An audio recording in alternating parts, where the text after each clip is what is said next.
E ontem o Alexandre, como bom agente político que ele é, ou anteontem, ele reagiu às manifestações. O normal é um juiz, um ministro do Supremo Tribunal Federal, não reagir a manifestações políticas. Dentro da política, você reage a manifestações políticas. Dentro do judiciário, você reage a petições. Né? Você reage a petições. E o nosso homem mais importante do Brasil hoje não resistiu. E o que ele fez? Gente gigantesco de pessoas nas ruas. Nós não podemos nos enganar, nós não podemos baixar a guarda. Ele pediu apoio. Ele disse que não poderiam baixar a guarda. Enquanto o presidente Bolsonaro pediu pacificação, o que eu já disse que foi um erro, ora, eu não comentei aqui no último programa, mas pedi ajuda a Michel Temer, tá? Legítimo. Ouvir conselhos e recados de Michel Temer. Se não aprendeu essa lição em setembro de 2021, existe uma expressão que em inglês que é assim: fool me once, shame on you. Fool me twice, shame on me. Se você me engana uma vez, que vergonha para você, né? A culpa é sua. Se você me engana 2 vezes, a culpa é minha. E a gente vai falar mais sobre enganos do presidente Bolsonaro aqui. Um muito grave. Mas enquanto o presidente Bolsonaro pedia misericórdia, pedia pacificação, pedia anistia, o que o Alexandre pede? Não baixem a guarda. Não podemos dar uma de bambam contra o Popó, que durou 36 segundos. Ponto aqui para o ministro, que foi engraçado. Realmente, bambam contra o Popó foi fogo. Mas o que ele está dizendo aqui é o seguinte. Ele está dizendo que a luta precisa ser dura, precisa ser longa. Que não dá para, agora que eles conseguiram o que eles queriam, voltar atrás. Não dá para ter anistia agora, não dá para arregar agora. É isso que ele está dizendo. Essa é a resposta ao pedido que o presidente Bolsonaro fez nas ruas. Nós temos que ficar alertas e fortalecer a democracia. Fortalecer a democracia aqui é código para aumentar o aparato de repressão estatal. Fortalecer as instituições e regulamentar o que precisa ser regulamentado. Já falamos disso. Regulamentar o que precisa ser regulamentado foi o que ele acabou de fazer com o decreto que censura as redes sociais por tempo indeterminado. Nós não podemos cair nesse discurso fácil de que regulamentar as redes sociais é ser contra a liberdade de expressão. Não, é um discurso realmente muito fácil, ministro. Eu tenho muita facilidade de fazer esse discurso, porque é exatamente isso. Quando você quer regulamentar o que as pessoas falam, você não está dizendo, o provedor tem que ter isso, o provedor tem que ter aquilo. Você quer regulamentar a fala, o que pode ser dito. Isto é, por definição, ser contra a liberdade de expressão. E mais, as pessoas que você quer regulamentar são aquelas de um espectro político exclusivo. Ora, onde está a regulamentação contra o Choquei? Contra a Mind8, a milícia digital deles? Esse é um discurso realmente, eu tenho que concordar, eu vou concordar com muitas coisas aqui. Eu concordo, ministro, esse é um discurso muito fácil de ser feito. Porque os discursos mais fáceis de serem feitos são aqueles que são baseados em verdade. O que deve ser extremamente difícil, e eu não sei como é que você consegue, Alexandre, é dizer que ao derrubar o perfil de um jornalista, você está defendendo a democracia. Oi, eu vou ter que parar o vídeo só para te atualizar. A perseguição implacável continua. Desde dezembro de 2022 eu continuo sem passaporte, com as contas bancárias bloqueadas, redes sociais banidas no Brasil e muito mais. Agora estão vindo atrás de mim até porque eu contei para vocês os bastidores do que acontecia com os militares. E a novidade é que o Locals, onde muitos me apoiavam, fechou o acesso aos brasileiros por conta do STF.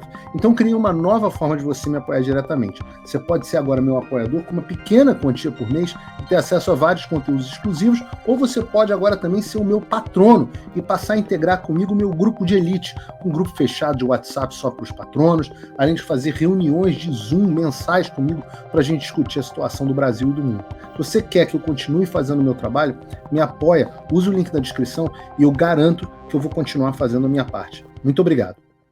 Esse é um discurso difícil. Deve ser, meu amigo, deve ser sinistro. Em bom carioquês. Isso é um discurso mentiroso que Mas onde está a mentira? Aponte uma mentira. Vocês não conseguiram apontar uma mentira, por exemplo, do que o Silas Malafaia teria dito na Avenida Paulista. Uma.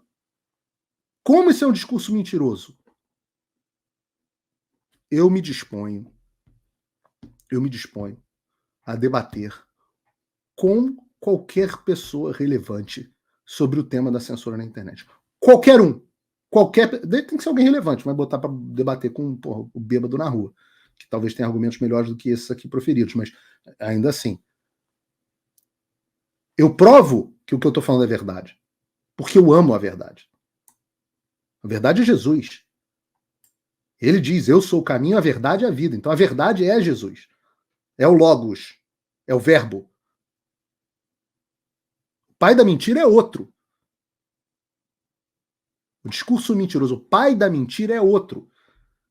A quem as pessoas que estão nas ruas adoram? Ao Logos, a verdade? Ou a mentira, ao pai da mentira? Onde é que tem denúncia de satanismo? E outras religiões aqui com práticas duvidosas que eu não vou citar aqui para não melindrar ninguém. Tem dois lados, cara. O lado da verdade e o lado da mentira estão bem definidos. Essa é uma questão, sim, espiritual.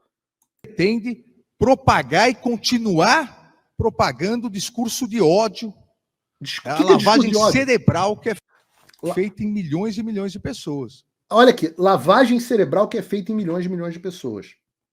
Isso é uma forma de chamar vocês de gado. É uma forma de chamar vocês de burros. Ora, vocês não podem ter acesso à verdade porque vocês são burros demais.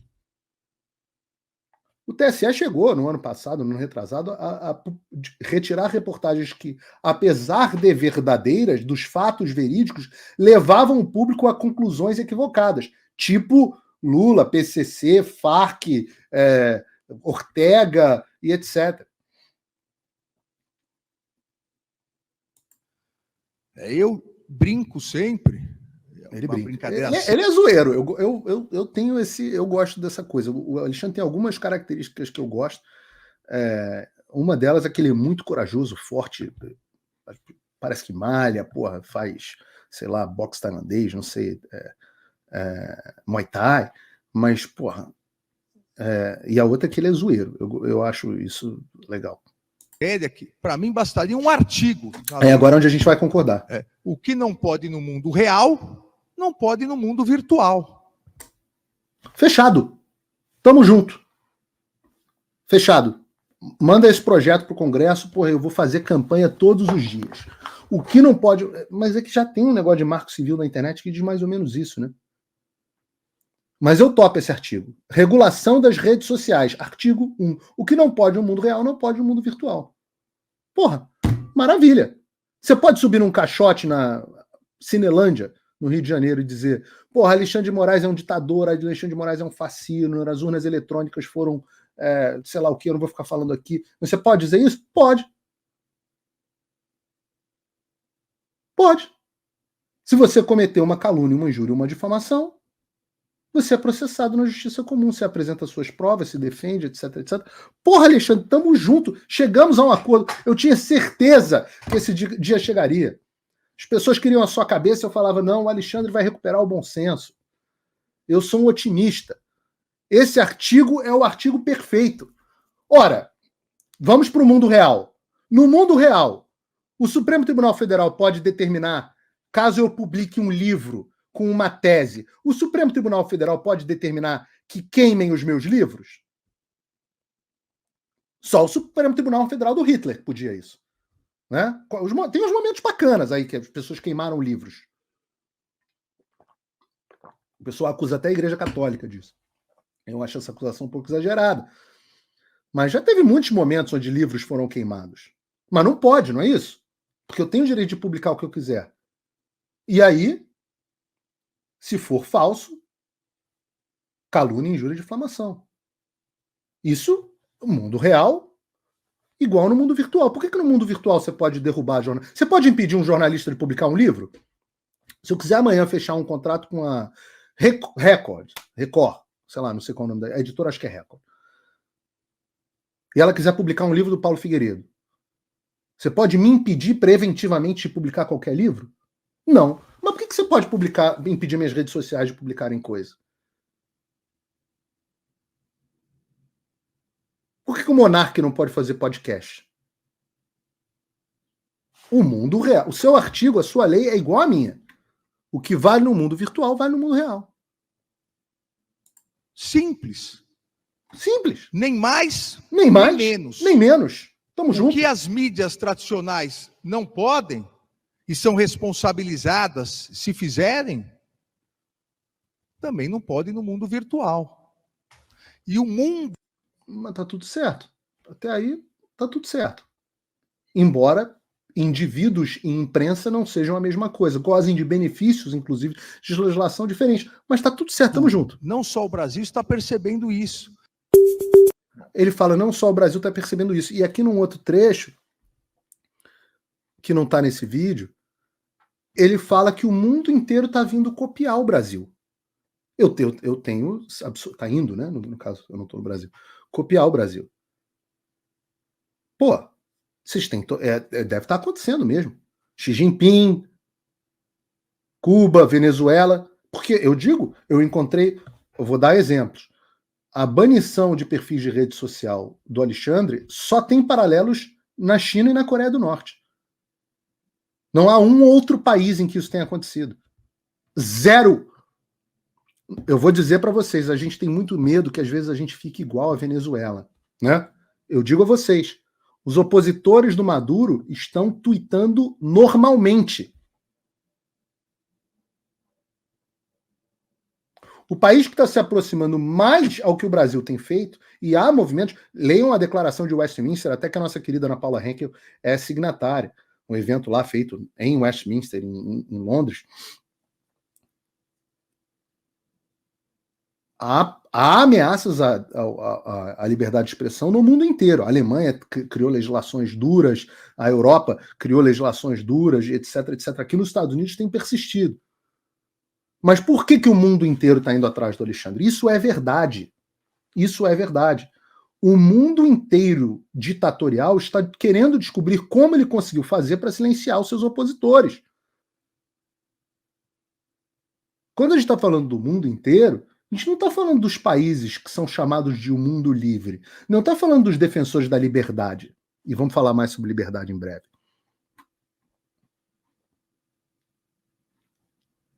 Vamos ouvir mais o Alexandre. Como corroer a democracia por dentro? Outro sem um discurso tradicional de golpe, de acabar com a democracia, não. Espera aí, tem que decidir, Alexandre. Está falando assim, como destruir a democracia sem o discurso de golpe e acabar com a democracia. Você não diz que uma das acusações, inclusive eu acho que contra mim, eu não sei porque até hoje não sei porque eu sou acusado, mas eu ouço aí as pessoas, pelas reportagens na internet, dizerem que o meu discurso é um discurso antidemocrático, embora eu sempre tenha defendido a democracia e seja contra o golpe. Agora, mesmo que eu defenda a democracia, na verdade, bem mais do que você, não tá bom? Eu tô atacando a democracia também? Como é que faz isso? Você tem que decidir. Vamos dizer que a democracia está falida, está desvirtuada. Ninguém disse não isso. Representa mais os anseios populares e... Não, mas não é que não representa, democracia não representa os anseios populares, é que é o seguinte, quando vocês, meia dúzia de burocratas não eleitos, dão a volta no Congresso para aprovar uma lei de censura para impedir uma parcela da população, que é pelo menos metade do país, de falar, isso não representa os anseios populares, não a democracia. Isso não representa os anseios populares por definição, porque vocês não foram colocados lá pelo povo e pelo demos. Não é que a democracia tem um problema. A democracia estava funcionando muito bem até vocês chegarem. Inclusive com a vitória do Lula. Eu não tenho problema nenhum. Se o Lula tiver sido eleito de forma justa e honesta, o que eu não acredito tenha acontecido, não estou nem falando de fraude, estou falando da condução do processo eleitoral. Fraude é um outro assunto. Se o Lula tiver sido eleito de forma honesta, como foi, ao que tudo me indica, em 2002, eu passo a fazer oposição ao governo. Não tem problema, eu vivo bem com isso. Olha, eu estou vivendo aqui nos Estados Unidos de Joe Biden, criticando o governo Biden, está tudo certo, mesmo com todos os problemas da eleição americana. Isso é normal. O que não é normal é um grupo de burocratas decidir o que eu posso falar. Isso não representa os anseios populares. Nós, salvadores da pátria, vamos precisar substituir. Não por Ninguém quer substituir. Ninguém quer substituir. Não tem salvador da pátria que queira substituir. O que a gente quer é que o voto substitua. A palavra liberdade é a mais utilizada pelos extremistas. Isso é uma coisa de maluco! Isso é coisa de doido! A palavra liberdade virou palavra de extremista. Olha o mundo louco que a gente está vivendo. A palavra liberdade virou jargão de extremista. Liberdade. Você poder dizer o que você quiser, manifestar o que você quiser, isso virou extremismo. Porra, então eu sou extremista louco.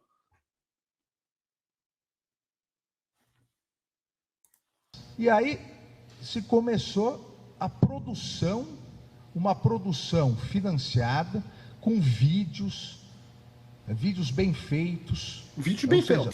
Olha, uma produção financiada com vídeos bem feitos. Realmente, modéstia à parte aqui, Alexandre, meu estúdio é bonito, minha câmera é boa, meu programa é bacana. Eu até preciso de mais verba para ter produção. Mas realmente aqui é tudo muito bem feito. Porque, ao contrário do Bolsonaro, eu tenho um carinho muito grande pela estética. Eu gosto da estética, eu acho importante ter as coisas bem feitas. Toda uma tecnologia para confundir a população. Confundir. Vocês são muito burros, e se vocês... Eu sou tão... Desculpa o termo aqui, eu sou tão foda que eu consigo confundir milhares de brasileiros. Eu sou muito sinistro. Em carioquês é pica das galáxias. Se o Alexandre não me censurar, eu vou confundir milhões de brasileiros. Vocês são muito burros. Vocês não conseguem ouvir o Paulo Figueiredo, que é tão articulado, maravilhoso, que com a palavra liberdade, ele consegue confundir vocês. Pô, eu devo ser muito sinistro. Que ficar alertas e fortalecer a democracia. Fortalecer a democracia. Fortalecer as instituições. E as instituições que ele repete sempre é fortalecer o aparato de repressão estatal. E regulamentar o que precisa ser regulamentado. E, de novo, a palavra regulamentação. É isso. Nós vivemos num mundo onde a liberdade é uma palavra de extremistas, onde vocês têm que tomar muito cuidado para não serem confundidos e onde existe uma gente muito bem financiada defendendo esse tipo de coisa. E que ele precisa regular para fortalecer as instituições. Não tem como alguém defender isso em sã consciência. Vocês me desculpem, mas não tem como alguém defender isso em sã consciência.